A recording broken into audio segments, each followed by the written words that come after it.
ഇന്ന് നല്ലൊരു സാമ്പാർ തയ്യാറാക്കാം.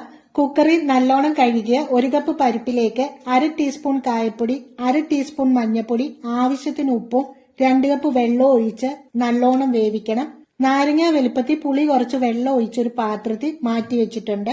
പച്ചക്കറികൾ മുറിച്ചത് ഒരു പാത്രത്തിലിട്ട് കുറച്ച് വെള്ളവും ഉപ്പും മഞ്ഞൾപ്പൊടിയും ചേർത്ത് വേവിച്ചെടുക്കണം. വെന്തു വന്ന പരിപ്പ് വേവിച്ചെടുത്ത പച്ചക്കറിയിലേക്ക് ചേർത്ത് ലോ ഫ്ലെയിമിൽ വെച്ച് നല്ലോണം ഇളക്കി കൊടുക്കുക.